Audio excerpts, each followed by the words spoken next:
Hello, I am Ugo Gaudino, co-author of Conspiracy Theory as Counter-Securitization, Contestation and Resistance During the COVID-19 Pandemic, an article co-written with my colleague Tim Aistrope.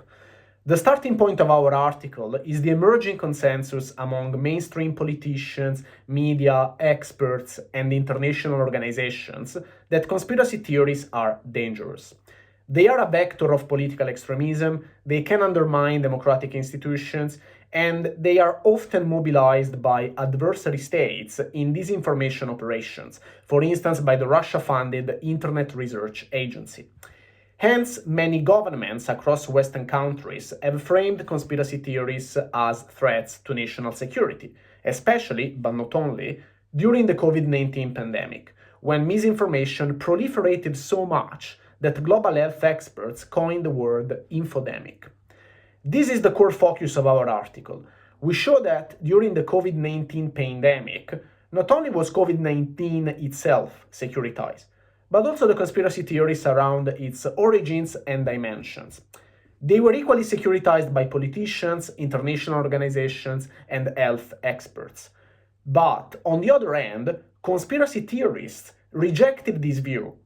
Instead, they identified those who securitized COVID as malevolent elites who wanted to threaten their freedom, their children, and ultimately their very physical life.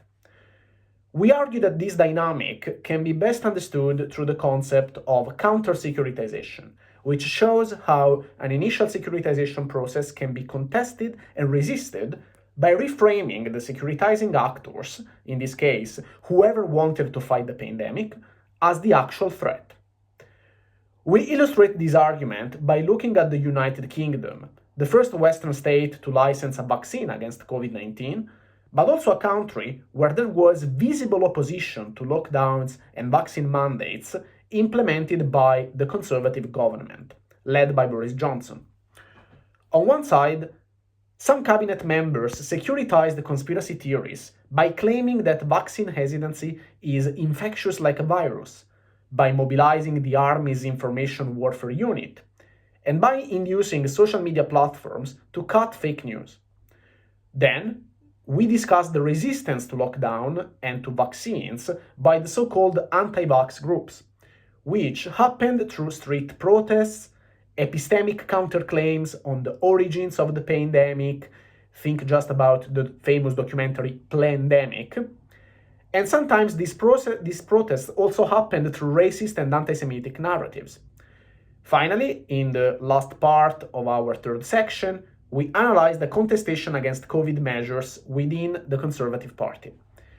We suggest that the securitization dynamic identified here reflects a wider relationship between elite and popular securitization that can be generalized also to other countries in which there was palpable resistance to COVID-19 vaccines and lockdown, for instance, in the United States, in France, Italy, and so on. This line of investigation resonates with recent efforts to theorize the main features of populist securitizations. The article makes three main contributions. First, it adds to securitization research on non-state actors by showing that the security politics expressed through populist conspiracy theories and elite securitization are intertwined in relational dynamics.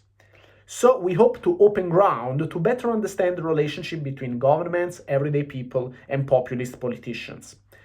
While populist conspiracy theories securitized the elite responses to COVID-19, they were in turn securitized as a threat to public health by an anti-conspiracy front that emerged in reaction to the very conspiracy theories.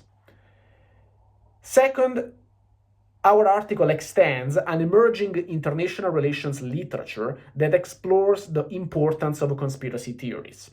And our study is the first to conceptualize conspiracy theory as counter-securitization, which repositions it not only as an irrational practice on the margins of politics, but also as an important site of national and transnational security politics. Our third contribution is regarding our case study. This is a study that adds to the recent scholarship on the securitization of COVID-19 in the United Kingdom, but we provide a new account of the interaction between elite and popular actors. Hence, I strongly suggest reading the article if you want to learn more about the link between securitization and conspiracy theories, which are analyzed through a critical approach, and also if you're curious about how the concept of security changes across government members, politicians, and anti-vax groups.